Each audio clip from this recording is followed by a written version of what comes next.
Salam damai dan sejahtera bagi kita semua. Pada video Islam dan Akal Sehat Reborn kali ini, kita akan membahas tentang sabda Tuhan, yaitu ajaran kebenaran dan hukum-hukum Tuhan yang diwahyukan kepada manusia agar menjadi pedoman hidup dan jalan untuk mencapai keselamatan kekal. Islam percaya bahwa Al-Quran yang menjadi kitab suci mereka berisi sabda Tuhan yang dimaksud.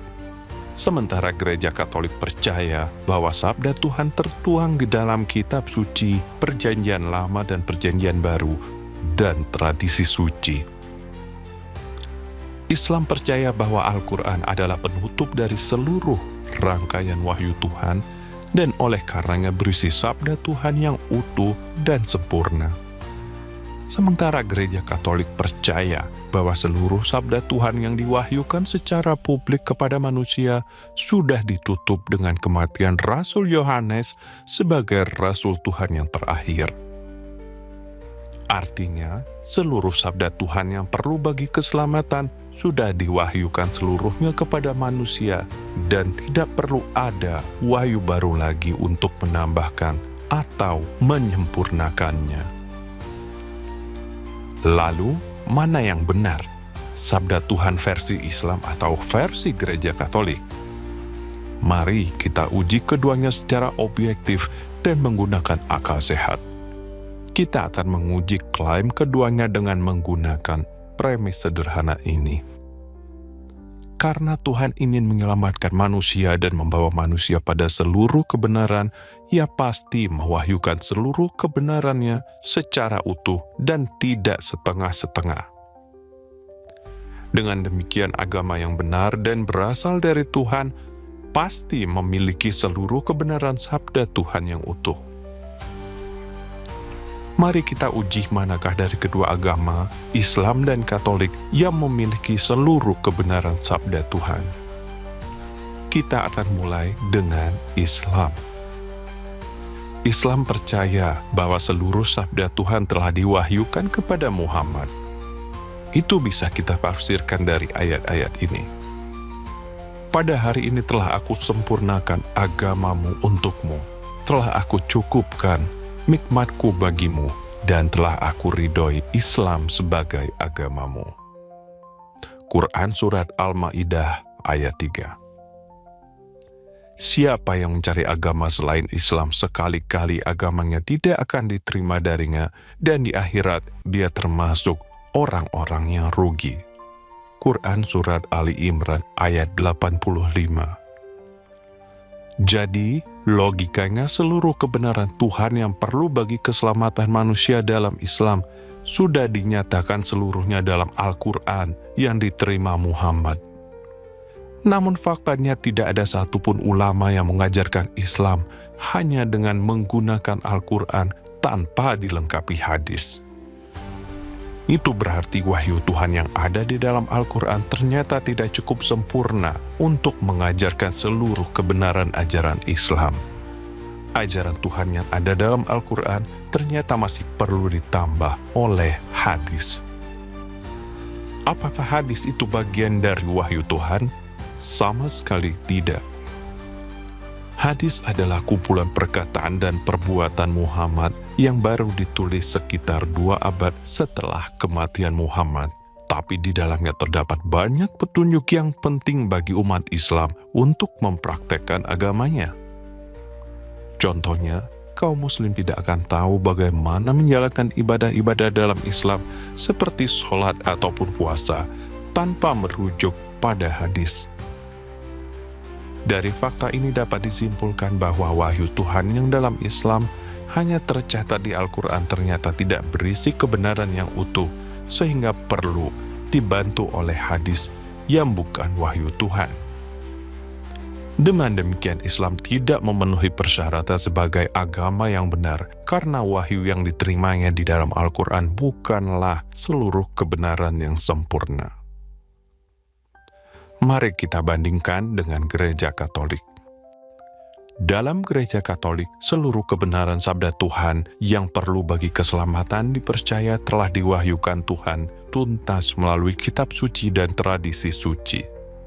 Itulah deposit iman Katolik, yaitu seluruh kebenaran iman dan moral yang utuh dan tidak berubah dari zaman ke zaman.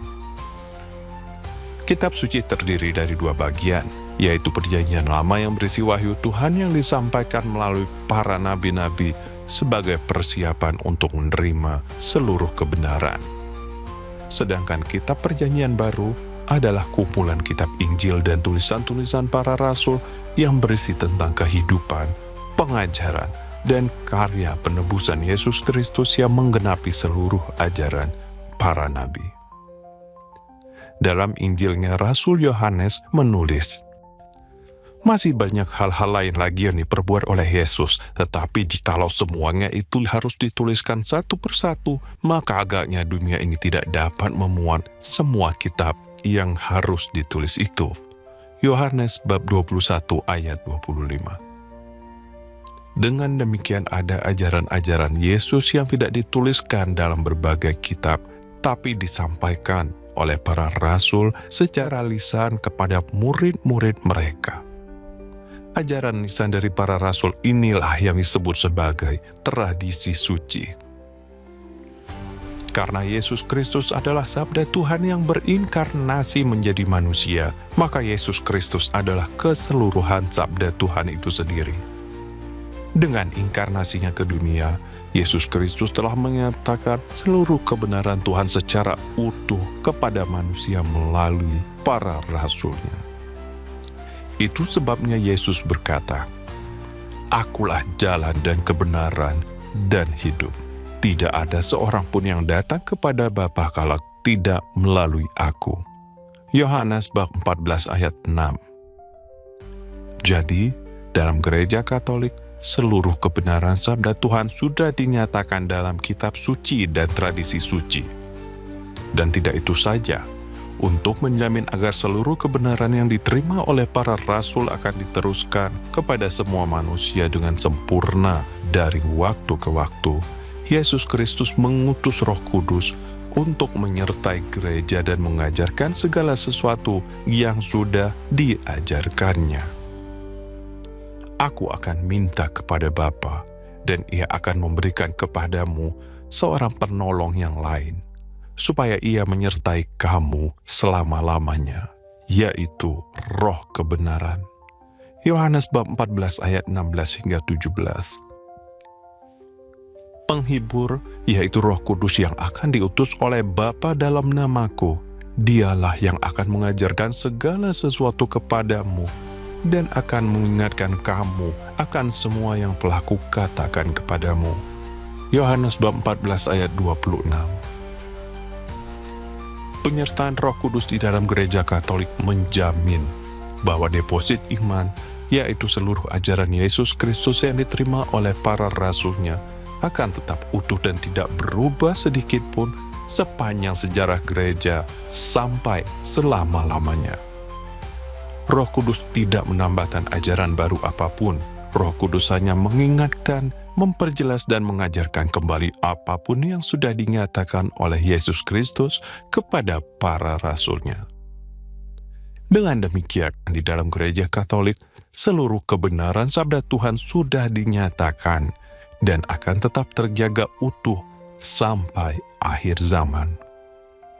Jadi, premis bahwa di dalam agama yang benar Tuhan mewahyukan seluruh kebenarannya secara utuh sudah tergenapi dengan baik di dalam gereja Katolik. Tapi supaya lebih meyakinkan, mari kita asumsikan Islam membantah argumen tadi dan tetap mengklaim telah menerima wahyu Tuhan yang sempurna melalui Al-Quran. Alasannya, apa yang tertulis di Al-Quran adalah substansi dari ajaran Islam. Sementara hadis hanyalah pelengkap tambahan yang perlu tapi bukan substansi. Karena Tuhan itu sempurna, maka seluruh ajarannya yang sempurna pasti dapat membawa manusia pada kesempurnaan kodratnya sebagai manusia.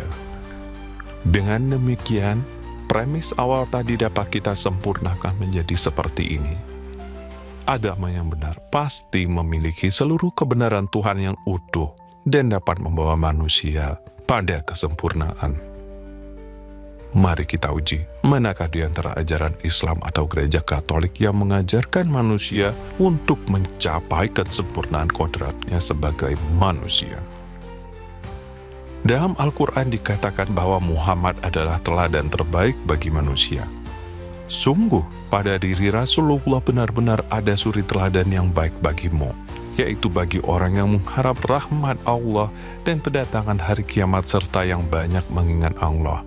Al-Ahzab ayat 21. Dengan demikian, hasil terbaik yang bisa diharapkan dalam ajaran Islam adalah menjadikan manusia mengikuti teladan Muhammad. Tidak mungkin lebih dari itu. Masalahnya, dalam Al-Quran tidak ada ukuran objektif dan absolut tentang kesempurnaan manusia. Maka sebaik apapun Muhammad, ia tidak mungkin mencapai kesempurnaan, apalagi mencontohkannya, karena memang tidak ada ukuran objektifnya di dalam Al-Quran. Dengan demikian, Islam tidak mungkin dapat mengajarkan manusia untuk menjadi sempurna. Mari kita bandingkan dengan ajaran gereja Katolik. Di dalam Injil Yesus Kristus mengatakan ini, "Karena itu haruslah kamu sempurna, sama seperti Bapamu yang di surga adalah sempurna." Matius bab 5 ayat 48. Jadi, Yesus Kristus menuntut manusia untuk menjadi sempurna, sebab sejak semula manusia memang diciptakan serupa dengan gambar Tuhan sendiri. Kejadian bab 1 ayat 26. Dengan demikian menjadi serupa dengan gambar Tuhan adalah standar kesempurnaan bagi manusia dalam ajaran iman Kristen. Tak mungkin ada ukuran kesempurnaan manusia yang lebih dari itu. Tapi apakah Yesus hanya sekedar menuntut? Tentu saja tidak. Yesus Kristus juga mengajarkan caranya. Jikalau engkau hendak sempurna, pergilah, jualah segala milikmu dan berikanlah itu kepada orang-orang miskin, maka engkau akan beroleh harta di sorga. Kemudian datanglah kemari dan ikutlah aku. Matius bab 19 ayat 21. Lalu, bagaimana mungkin manusia yang terikat pada kelemahan daging ini bisa menjadi sempurna? Kuncinya pada kata-kata terakhir pada ajaran Tuhan untuk menjadi sempurna. Ikutlah aku. Berbeda dengan Muhammad yang hanya manusia biasa dengan segala kelemahannya, dalam iman Kristen, Yesus Kristus bukanlah sekedar manusia biasa. Yesus Kristus adalah Tuhan yang berinkarnasi sebagai manusia. Yesus Kristus adalah gambar Tuhan yang hadir di dunia. Dalam diri Yesus Kristus manusia dapat melihat kesempurnaan Tuhan yang menjalani hidup di dunia dalam keterbatasannya sebagai manusia. Maka dengan mengikuti teladan Yesus Kristus, manusia dapat menjadi serupa dengan gambar Tuhan. Atau dengan kata lain, manusia dapat menjadi sempurna. Jadi, berdasarkan penalaran akal sehat, dapat kita simpulkan premis yang mengatakan bahwa agama yang benar pasti memiliki seluruh kebenaran sabda Tuhan yang utuh dan dapat membawa manusia pada kesempurnaan, sudah tergenapi dengan baik di dalam gereja Katolik. Kuncinya ada pada inkarnasi Yesus Kristus. Karena Yesus Kristus adalah sabda Tuhan yang menjadi manusia, maka seluruh ajarannya yang dinyatakan kepada para rasul menjadikan deposit iman yang dimiliki gereja Katolik memuat seluruh kebenaran sabda Tuhan yang utuh. Begitu juga karena Yesus Kristus adalah Tuhan yang berinkarnasi menjadi manusia, maka dia dapat menuntut sekaligus mengajarkan manusia untuk menjadi sempurna dengan cara mengikuti teladan hidupnya. Tanpa inkarnasi Yesus Kristus, maka tak ada satupun agama yang memiliki seluruh kebenaran sabda Tuhan. Dan tak ada satupun agama yang mampu mengajarkan manusia untuk menjadi sempurna. Jadi, silakan putuskan sendiri dengan bantuan akal sehat, manakah agama yang sungguh-sungguh benar berasal dari Tuhan dan mana yang hanya mengklaim dirinya berasal dari Tuhan. Terima kasih atas perhatian Anda. Viva Christori.